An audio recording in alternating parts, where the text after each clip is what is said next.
दोस्तों, देवर्षि GS research में आपका पुनः स्वागत है।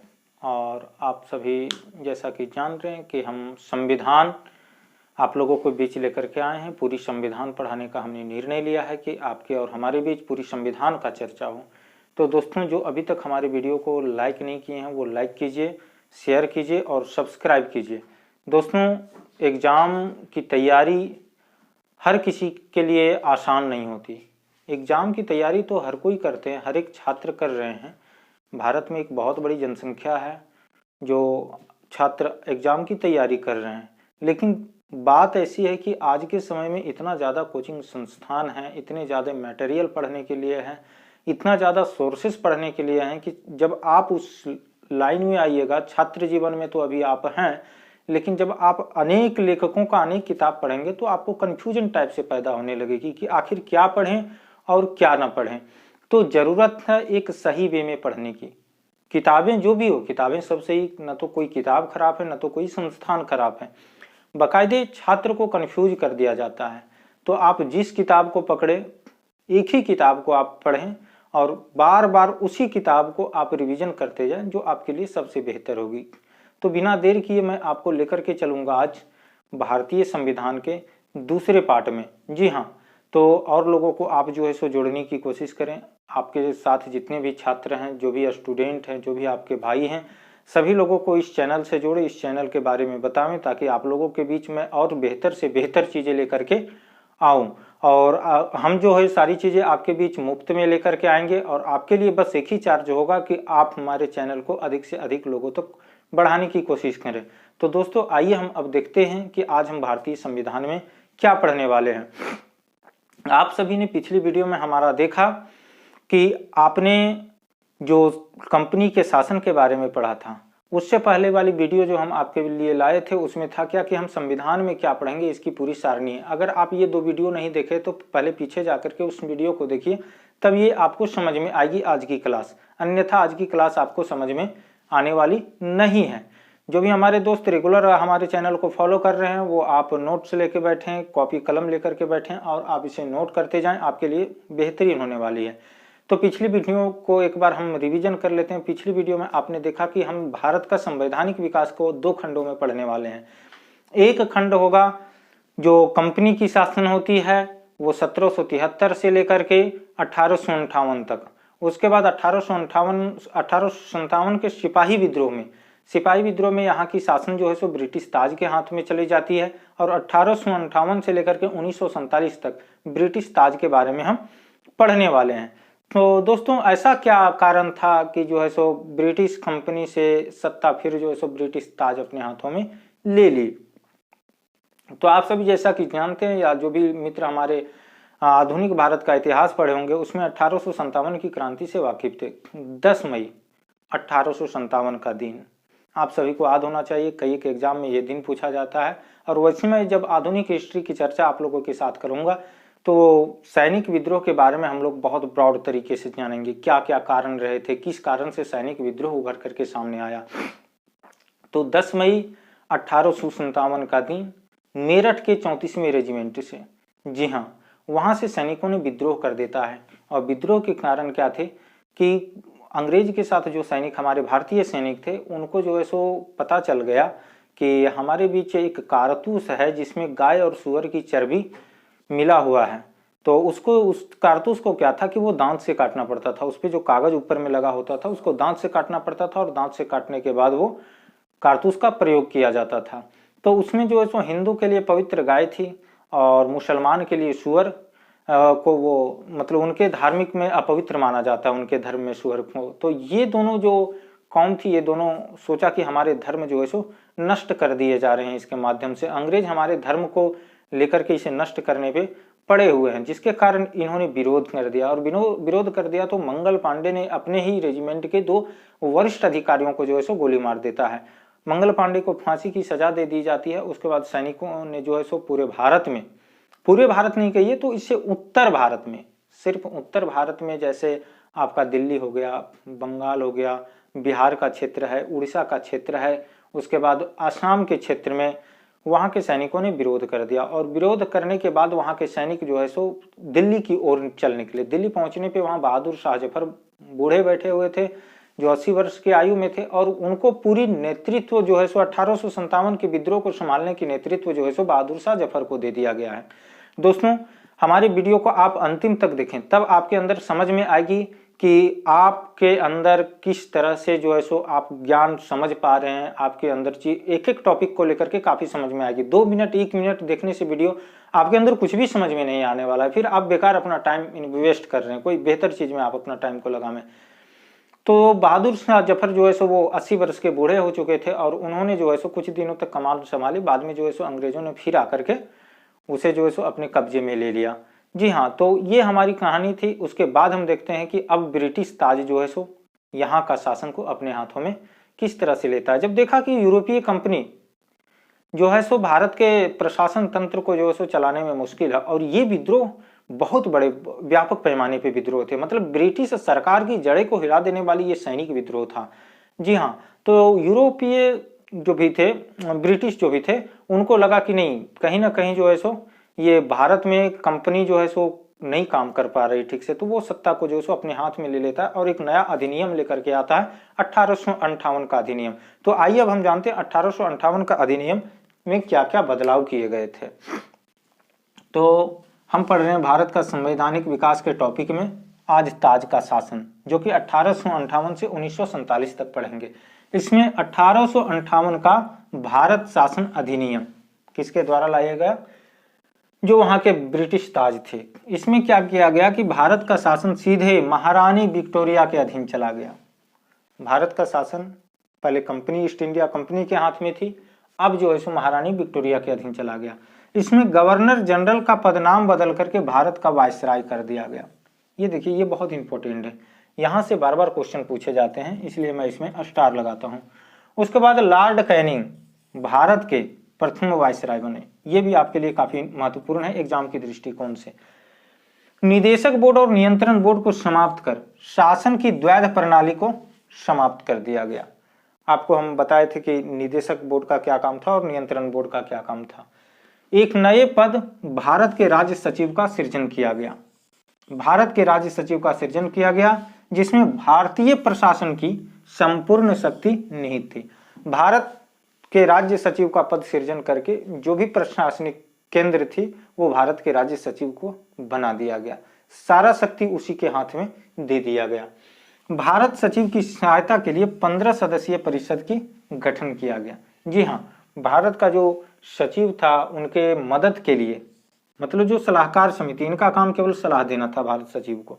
अब देखते हैं कि 1858 के भारत शासन अधिनियम का उद्देश्य क्या था। इसने प्रशासनिक मशीनरी में सुधार किया।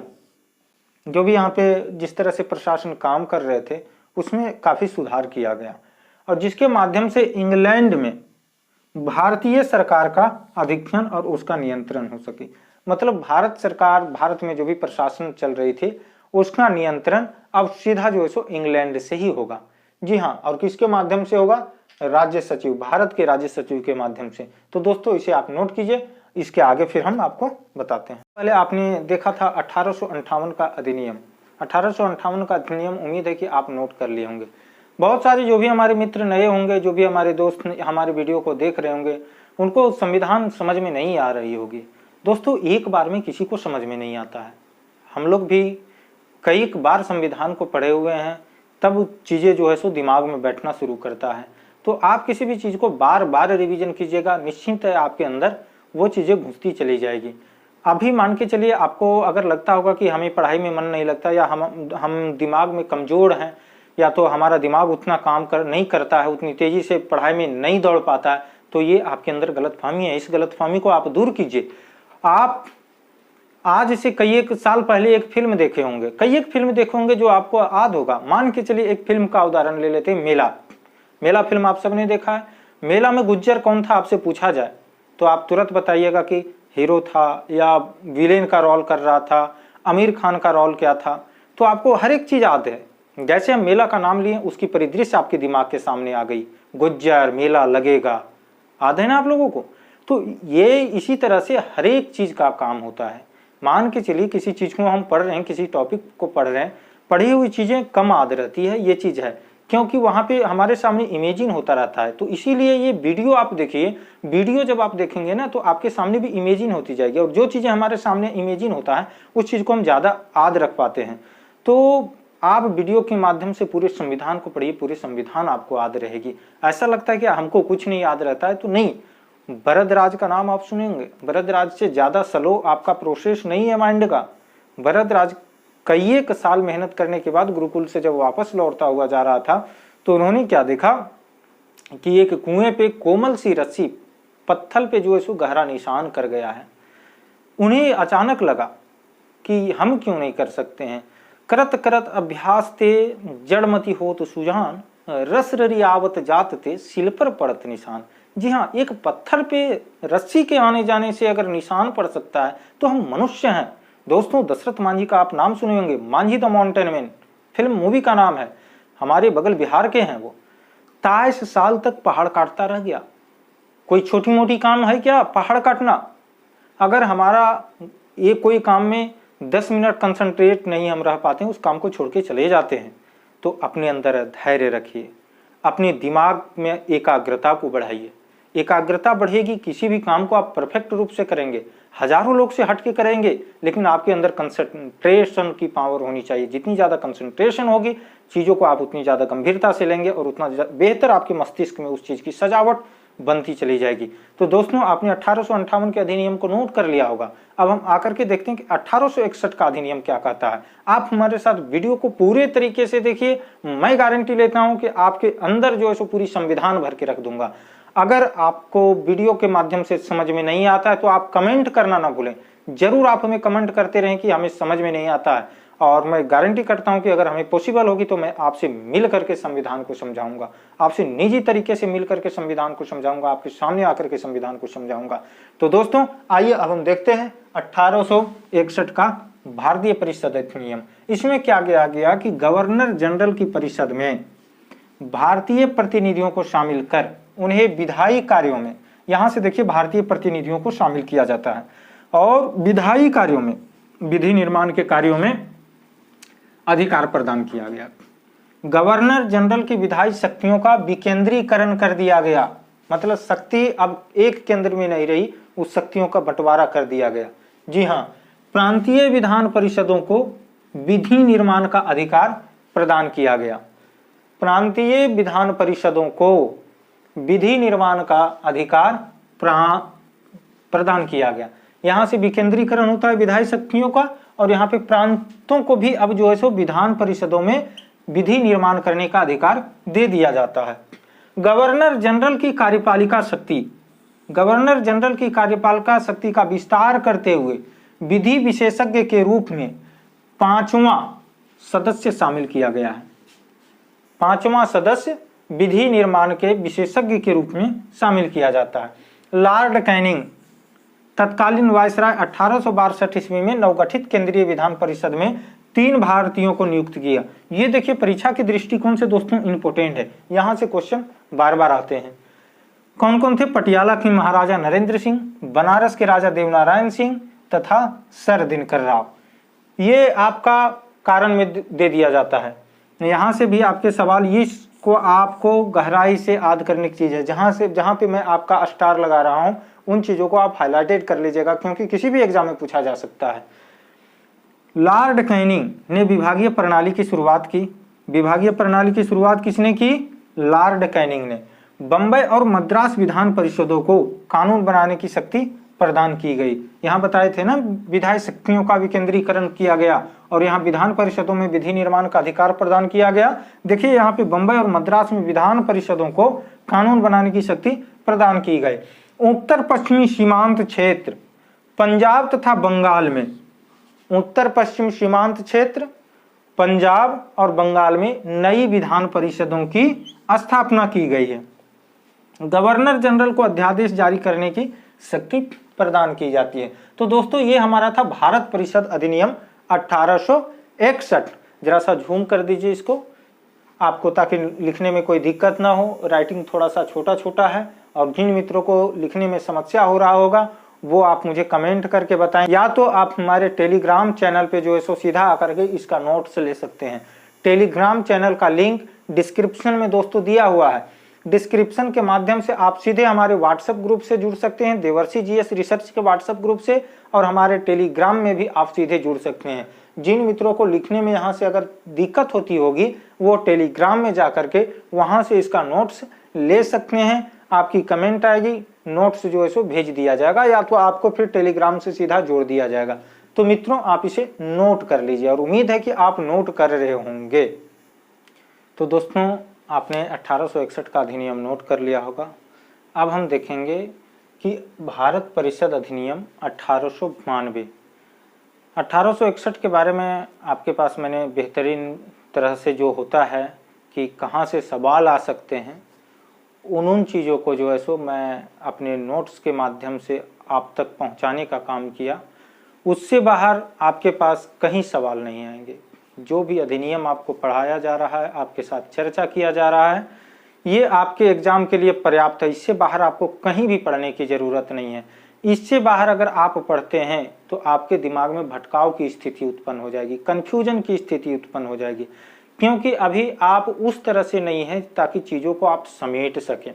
धीरे धीरे आप में एक क्वालिटी आ जाएगी, निश्चित रूप से एक क्वालिटी आ जाएगी, लेकिन सबसे पहले एक मार्ग को आपको पकड़ना होगा। उस मार्ग में ही जितने भी फिर छोटे छोटे चीज़ें आएगी उसको समेटते हुए एक मार्ग में लेकर के आप चलते रहिएगा। इससे आपकी हर चीज़ मेंटेन हो जाएगी। लेकिन ये उम्मीद के साथ मैं आपको बता रहा हूँ और गारंटी के साथ बता रहा हूँ कि एग्जाम में पॉलिटी में इससे बाहर कहीं सवाल नहीं आएगा। तो आइए अब हम देखते हैं 1892 का भारत परिषद अधिनियम। इसके माध्यम से केंद्रीय और प्रांतीय विधान परिषदों में अतिरिक्त गैर सरकारी, याद रखिएगा, गैर सरकारी सदस्यों की संख्या बढ़ाई गई। कहां कहां? केंद्रीय और प्रांतीय विधान परिषदों में। इस अधिनियम में गैर सरकारी सदस्यों की नियुक्ति हेतु अप्रत्यक्ष निर्वाचन प्रणाली का प्रावधान किया गया। प्रत्यक्ष निर्वाचन प्रणाली का प्रावधान नहीं था, अप्रत्यक्ष निर्वाचन प्रणाली का प्रावधान था। सदस्यों को आर्थिक नीति, बजट पर बहस करने की अनुमति प्राप्त हुई। पहले सदस्य केवल बस बैठने का अधिकार मिला था कि आप अब शामिल हो सकते हैं। अब क्या किया है यहाँ पे कि इसे आर्थिक नीति पर तथा बजट पर बहस करने की अनुमति प्राप्त हुई, परंतु मतदान का अधिकार प्राप्त नहीं था। केवल आप बहस कीजिए, आपको कुछ बताना है वो चीजें को आप रखिए, मानना न मानना मेरे काम का है। उसके बाद अगर मान के चलिए मतदान की बारी आती है तो आप मतदान भी नहीं दे सकते हैं। परिषद के सदस्यों को जनहित मामले में कुछ सीमाओं के भीतर प्रश्न पूछने का अधिकार प्राप्त हुआ। अब सीमा क्लियर नहीं है, कुछ सीमाओं के भीतर। इससे बेहतर तो ना ही अधिकार प्राप्त था, वही बेहतर था कि ये भी तो कहिए तो एक तरह से ना के बराबर ही भी है। जो कुछ सीमाओं के भीतर, तो सीमाएं क्या है भाई, उसकी निर्धारण कौन करेगा? निर्वाचन पद्धति का आरंभ किया जाना इस अधिनियम की एक प्रमुख विशेषता थी। 1892 में भारत परिषद अधिनियम में निर्वाचन पद्धति का आरंभ किया जाना मुख्य रूप से है, ये आपका जो है सो स्टार लगाने वाली पॉइंट है। प्रांतीय और परिषदों के गैर सरकारी सदस्य नगरपालिका, जिला बोर्ड, विश्वविद्यालय एवं वाणिज्य मंडल द्वारा अप्रत्यक्ष रूप से निर्वाचित किए जाते थे। देखिए यहाँ क्या है, सो प्रांतीय परिषदों के गैर सरकारी सदस्य किसके द्वारा चुने जाते थे? नगरपालिका, जिला बोर्ड, विश्वविद्यालय एवं वाणिज्य मंडल द्वारा अप्रत्यक्ष रूप से निर्वाचित किए जाते थे। तो दोस्तों ये हमारा 1892 का अधिनियम था। आप इसे बेहतरीन तरीके से नोट्स करेंगे, अपने नोट में इसे उतारते जाइए, और अगर आप नहीं उतार पा रहे हैं तो हमारे टेलीग्राम चैनल का लिंक डिस्क्रिप्शन में दिया, उस पर आए। और दोस्तों शेयर कीजिए, सबसे पहले आप शेयर कीजिए, लाइक कीजिए, और सब्सक्राइब अगर नहीं किए हैं तो इसको आप सब्सक्राइब करके अधिकतम लोगों तक पहुंचाइए। इसे आप नोट कीजिएगा दोस्तों। तो दोस्तों 1892 के बारे में आपने लिख लिया होगा। अब हम देखेंगे 1909 के बारे में। जी हाँ दोस्तों, 1892 तक आपका क्लियर हो चुका है। 1892 तक जो भी हमने आपके साथ टॉपिक का चर्चा किया है उससे बाहर आपको कहीं नहीं पढ़ना है। अगर आप अपनी मजबूती को और बेहतर समझ को और परफेक्ट करने के लिए पढ़ना चाहते हैं तो आप एनसीईआरटी की बुक फॉलो कीजिए। जी हाँ, एनसीईआरटी की बुक फॉलो कीजिए, उससे आपके अंदर क्लियरिटी बहुत ज़्यादा आएगी। दूसरे ऑथर की बुक पढ़ने की ज़रूरत आपको नहीं है अगर आप बेहतर तैयारी करना चाहते हैं तो। नहीं तो फिर हज़ारों किताबें पड़ी हुई है, बहुत सारे नोट्स पड़े हुए हैं, उसका आप सहारा लेकर के अपने अंदर कन्फ्यूजन पैदा कर सकते हैं। तो आइए अब हम देखते हैं 1909 के बारे में, भारत परिषद अधिनियम 1909। ये आपके एग्जाम के लिए बहुत महत्वपूर्ण है। इस पूरे अधिनियम में मैं स्टार लगाना चाहूँगा, और किसी भी एग्जाम को आप देने जा रहे हैं, चाहे ग्रुप डी हो या फिर राज्य स्तरीय सिविल सर्विसेज एग्जाम हो, किसी भी एग्जाम को आप देने जा रहे हैं तो इस अधिनियम को आप पढ़ के जाइए। रिवीजन में आपको ये अधिनियम बहुत काम आएगा। यहाँ से प्रत्येक एग्जाम में लगभग चांसेस हैं कि सवाल आते ही आते हैं। 1909, 1919 और 1935 ये बहुत महत्वपूर्ण अधिनियम हो जाता है। तो इसको क्या बोला जाता है? मार्ले मिंटो सुधार। जी हाँ, इस अधिनियम को मार्ले मिंटो सुधार भी बोला जाता है। मार्ले कौन थे? तो मार्ले इंग्लैंड में भारत के राज्य सचिव थे और मिंटो भारत में वाइसराय थे। जी हाँ, मिंटो आपका भारत में वाइसराय था और मार्ले इंग्लैंड में भारत के राज्य सचिव थे। याद रखिएगा, ऐसा ना हो कि नाम चेंज हो जाए कि मिंटो था या मार्ले था भारत के राज्य सचिव। एग्जाम में दोस्तों सब कुछ याद रहता है, लेकिन ये सब चीज़ें अक्सर कम याद रहती है। तो आप ध्यान दीजिएगा, अभी ही आप रिवीजन बेहतर तरीके से कर लीजिएगा। तो इससे क्या होगा कि आपके अंदर अगर आप जितना रिवीजन करेंगे क्लियरिटी उतनी ज़्यादा बढ़ेगी। तो मार्ले कौन था? इंग्लैंड में भारत के राज्य सचिव, और मिंटो भारत के वाइसराय थे। केंद्रीय और प्रांतीय विधान परिषदों में और क्या किया गया भाई? केंद्रीय और प्रांतीय विधान परिषदों के आकार में काफ़ी वृद्धि की गई, और केंद्रीय परिषद में इसकी संख्या 16 से 60 हो गई। केंद्रीय परिषद में पहले 16 थी, अब बढ़ा करके 60 कर दिया गया है। केंद्रीय परिषद में सरकारी बहुमत को बनाए रखा, यहाँ अभी गैर सरकारी बहुमत का आदेश नहीं है, लेकिन प्रांतीय परिषद में गैर सरकारी बहुमत का अनुमति थी। पहली बार किसी भारतीय को, दोस्तों ये इसमें मैं 3 स्टार लगाना चाहूँगा, ये प्रत्येक एग्जाम में आता है। मतलब आप कहिए तो 70% एग्जाम में यहाँ से सवाल आते हैं, ये जो आप देख रहे हैं। पहली बार किसी भारतीय को वाइसराय और गवर्नर की कार्य परिषद के साथ एसोसिएशन बनाने का कार्य किया गया, और सत्येंद्र प्रसाद सिन्हा वाइसराय की कार्यपालिका परिषद के प्रथम भारतीय सदस्य बने। उन्हें विधि सदस्य बनाया गया। सवाल यहाँ से निकलता है, सत्येंद्र प्रसाद सिन्हा भारत के प्रथम विधि सदस्य, कार्यपालिका परिषद के प्रथम भारतीय सदस्य बने, और विधि सदस्य भी इन्हें बनाया गया। पृथक निर्वाचन के आधार पर, देखिए दोस्तों यहाँ एक, आप अगर इसे पढ़ रहे हैं तो मैं आपके साथ बेहतरीन चर्चा करना चाहूँगा। आज जो आप सांप्रदायिक तनाव देख रहे हैं, अभी वर्तमान में आपके अंदर बहुत जगह पे ये देखा जा रहा है कि जगह जगह पे सांप्रदायिक झगड़े बहुत तेजी से बढ़ रहे हैं। लोगों के मानसिकता में कुछ इधर से बदलाव देखने को मिल रहा है। तो सांप्रदायिक जो झगड़े बढ़ रहे हैं, इसका कारण आज नहीं है, इसकी जड़ें बहुत नीचे से निकल करके आई है। सबसे पहले तो आप मध्यकालीन भारत में देख रहे होंगे कि मध्यकालीन भारत में, लेकिन हमारे अंदर आपसी इस तरह का सांप्रदायिक झगड़े नहीं थे। हाँ, मध्यकालीन भारत में विदेशी आए, विदेशी आक्रांता आए, भारत को जो ऐसो नोच डाला, यहाँ से लूटपाट करके लेकर के गया। तैमूर लंग के बारे में आप जान रहे होंगे। ये जितने भी आए हैं यहाँ पे भारत में, तो इन्होंने लूटपाट किया, मारपीट किया, और ये निकलता चला गया। लेकिन अंग्रेज आए, इन्होंने क्या किया? इन्होंने एक ऐसी जड़ें खड़ी कर दी, और आज भी अंग्रेज का दिया हुआ जो भी यहाँ पे है वो कहीं ना कहीं समस्या ही खड़ा कर रहा है, चाहे आप जिस नजरिए से जिधर भी आप अपना दृष्टिकोण डालें। तो सांप्रदायिक जो आज झगड़ा वर्तमान में बढ़ा है, हमारी आपसी भाईचारा जो खत्म हो रही है, वो कहीं ना कहीं यहीं से देन है। तो देखिए यहाँ से शुरू होती है, पृथक निर्वाचन के आधार पर मुस्लिमों के लिए सांप्रदायिक प्रतिनिधित्व का प्रावधान किया गया। मतलब धर्म के अलग धर्म के हिसाब से अब जो है सो सांप्रदायिक प्रतिनिधित्व होगा। मुस्लिम धर्म में तो उसका प्रतिनिधित्व जो है सो मुसलमान करेंगे, और मुसलमान करेंगे तो उसका वोट केवल मुस्लिम सदस्य दे सकता है। क्यों भाई, हम मुस्लिम सदस्य को क्यों नहीं वोट दे सकते हैं? दे सकते हैं हम भी, अगर वो अच्छे हैं, उनका सोचने का नजरिया अच्छा है, उनके विचार अच्छे हैं। इंसान जाति और धर्म से अच्छा नहीं होता है भाइयों, विचार से अच्छे होते हैं। अगर आपके विचार हैं, अगर आपके अंदर इंसानियत है, तो हर लोग यहाँ इंसान है। सबके शरीर में लाल खून ही बह रहा है, किसी के शरीर में नीला ब्लू काला नहीं बह रहा है। हमारे विचार बदले जा रहे हैं, और विचार बदलने वाले आप देख रहे हैं कि दिन प्रतिदिन हमें यूज कैसे कर रहा है। तो हमारे दोस्त, आप जागरूक हैं, आप भी युवा हैं, आप सावधान रहिए ऐसे विचारों से। अपने अंदर आपके पास मस्तिष्क है, आपके अंदर तर्क करने की क्षमता है, क्या उचित है क्या अनुचित है इसका आप निर्धारण कीजिए। आप अपने दिमाग में सर्च कीजिए कि हमें क्या करना चाहिए और क्या नहीं करना चाहिए। कौन सा काम जो है सो सर्वजन हिताय व सर्वजन सुखाय नहीं है, उसको टालिए, क्यों ना निजी फायदा कितना भी ज्यादा हो रहा हो।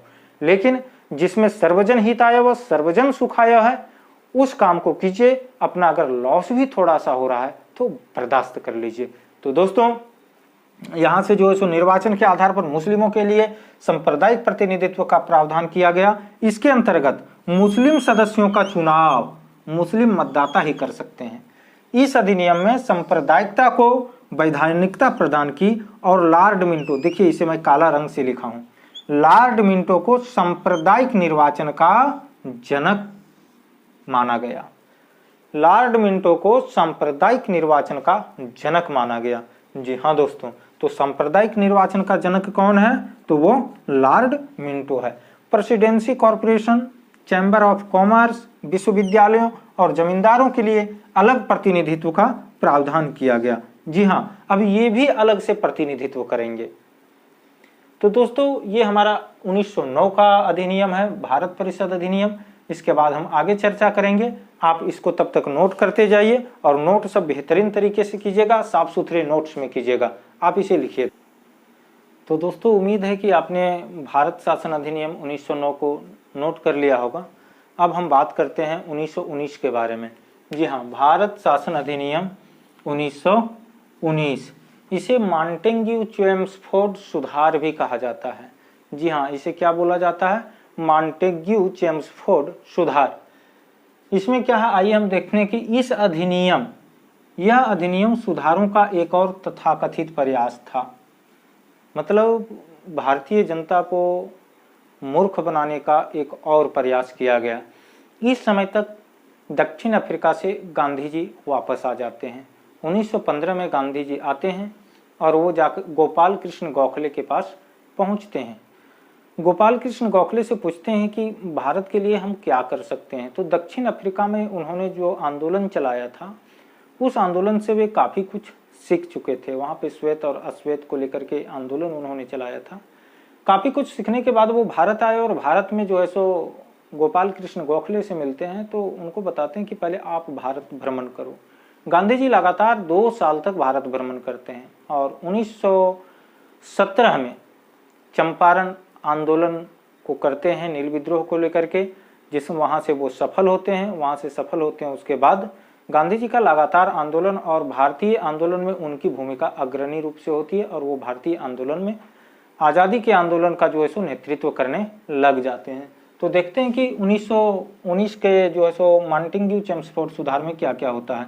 तो तत्कालीन संवैधानिक सुधारों की मांग, होम रूल आंदोलन, प्रथम विश्व युद्ध। दोस्तों, आप लोगों से एक सवाल होगा कि प्रथम विश्व युद्ध का टाइम पीरियड क्या रहा था, कब से कब तक प्रथम विश्व युद्ध जो है सो चला था। इसका कमेंट आप जो है सो कमेंट बॉक्स में करेंगे। आप लिखेंगे कि कमेंट बॉक्स में प्रथम विश्व युद्ध कब से कब तक चला था और कब अंत हुआ था, शुरू कब हुई थी, अंत कब हुई थी। ये आपकी जिम्मेवारी है, ये आपका होमवर्क है कि आप जो है सो कमेंट में इसे अवश्य लिखें। प्रथम विश्व युद्ध आदि अनेक कारणों से यह अधिनियम पारित किया गया। प्रांतों में आंशिक रूप से उत्तरदायित्व सरकार की स्थापना की गई। प्रांतों में आंशिक रूप से उत्तरदायी सरकार की स्थापना की गई। केंद्र में द्विसदनात्मक विधायी स्थापित की गई। केंद्र में द्विसदनात्मक विधायिका स्थापित की गई। केंद्रीय विधान परिषद का स्थान राज्य परिषद, जिसे उच्च सदन कहते हैं, भारत में उच्च सदन किसे कहते हैं, ये आप कमेंट बॉक्स में लिखें। एवं विधानसभा जिसे निम्न सदन कहते हैं, आप कमेंट बॉक्स में लिखेंगे कि भारत में वर्तमान में उच्च सदन किसे कहते हैं। विधानसभा निम्न सदन वाले द्विसदनात्मक विधानमंडल ने ले लिया और बजट पर स्वीकृति प्रदान करने का अधिकार सिर्फ विधानसभा को दिया गया। बजट पे स्वीकृति कौन दे सकता था, विधानसभा दे सकता था, विधान परिषद नहीं दे सकता था। विधान परिषद का स्थान जो राज्य परिषद लिया था, जिसे हम उस समय के लिए उच्च सदन कहते थे।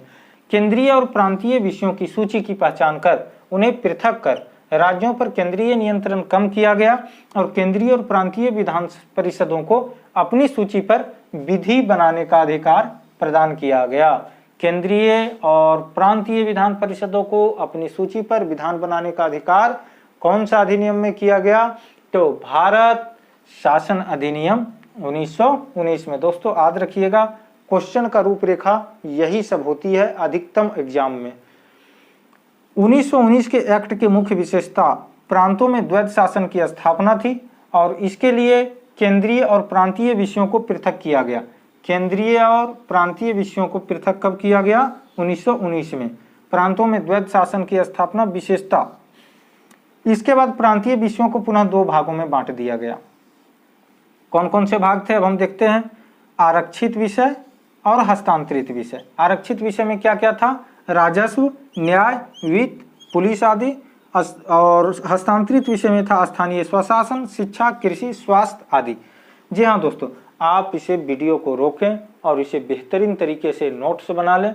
इसके लिए आपको जो है सो थोड़ी सी समय जरूर लगेगी, लेकिन आपके लिए पॉलिटी की एक बेहतरीन नोट्स तैयार हो जाएगी। फिर आपको कहीं दूसरी जगह पढ़ने की जरूरत नहीं होगी। तो ये हम बात कर रहे थे 1919 भारत शासन अधिनियम का। अब हम बात करेंगे आरक्षित विषय और हस्तांतरित विषय के बारे में। तब तक आप इसे नोट कीजिए। तो आइए अब समझते हैं हम आरक्षित विषयों और हस्तांतरित विषयों के बारे में देखते हैं। तो दोस्तों, आरक्षित विषयों में जो है सो शासन गवर्नर अपनी परिषदों के सलाह से करता था। आरक्षित विषयों का जो शासन है गवर्नर अपनी सलाह से करता था, तथा हस्तांतरित विषयों का शासन गवर्नर भारतीय मंत्रियों की सलाह से करता था। हस्तांतरित विषयों में भारतीय मंत्रियों का सलाह होता था और आरक्षित विषयों में गवर्नर अपनी सलाह से करता था। सांप्रदायिक आधार पर सिखों, भारतीय ईसाइयों, आंग्ल भारतीय और यूरोपीय लोगों के लिए भी अलग से निर्वाचन को विस्तारित कर दिया। मतलब देखिए कि कितना टुकड़ों टुकड़ों में वो भारत को जो सो फूट डालो राज करो की नीति के लिए कर रहा है। एक लोक सेवा आयोग का गठन किया तथा सिविल सेवकों की भर्ती के लिए केंद्रीय लोक सेवा आयोग, जिसके जहां तक पहुंचने की इच्छा हर किसी की होती है, जो भी विद्यार्थी पढ़ रहे हैं उनकी इच्छा होती कि इस आयोग में हम आए और काम करें। पहली बार केंद्रीय बजट को राज्य बजट से अलग कर दिया गया तथा राज्य विधानसभाओं को अपना बजट स्वयं बनाने के लिए अधिकृत कर दिया गया। अब राज्य विधानसभा अपना बजट खुद बना सकता है और केंद्र की बजट को जो है सो अलग कर दिया। कहां से अलग किया, 1919 से। एक वैधानिक आयोग का गठन का प्रावधान किया, जिसका कार्य था कि 10 वर्ष के बाद जांच करके अपनी रिपोर्ट प्रस्तुत करना। तो दोस्तों, इसी तरह से मैं आपको पूरी राज्य व्यवस्था पढ़ाऊंगा, पूरी भारतीय संविधान के बारे में आपको मैं जानकारी दूंगा, आपके साथ मिलकर के चर्चा करेंगे।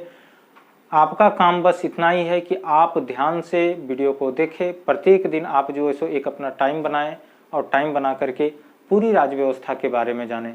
दोस्तों, अगर आप सबने सब्सक्राइब हमारी चैनल को नहीं किया होगा तो आप हमारे चैनल को सब्सक्राइब करें, अधिक से अधिक मित्रों तक जोड़ने का प्रयास करें, ताकि हमारी भी मोटिवेशन आप लोगों के साथ बनी रही। और आप कमेंट जरूर करें, कमेंट करना ना भूलें। अगर हमारी वीडियो अच्छा लगा हो या फिर कहीं सुधार की ज़रूरत हो तो आप कमेंट कीजिए। हम आखिर कैसे जान पाएंगे कि आपकी रिक्वायरमेंट क्या है। अगर आप हमारी चैनल के साथ जुड़े रहेंगे तो आपको जो सो प्रत्येक विषयों को इसी तरह से बताया जाएगा, ताकि आपको कहीं और जाने की ज़रूरत ना पड़े, कहीं और से पढ़ने की ज़रूरत ना पड़े। हमारा टेलीग्राम और व्हाट्सएप ग्रुप से आप जुड़ना चाहते हैं तो वीडियो के नीचे डिस्क्रिप्शन में इसका लिंक दिया हुआ है, लिंक पर क्लिक करके आप हमारे जो है सो टेलीग्राम और व्हाट्सएप ग्रुप से जुड़ सकते हैं। तो मित्रों, आज के लिए इतना ही। अब आप लोगों से मैं छुट्टी चाहता हूं, आप लोग बस आदेश दीजिए। आज के लिए धन्यवाद।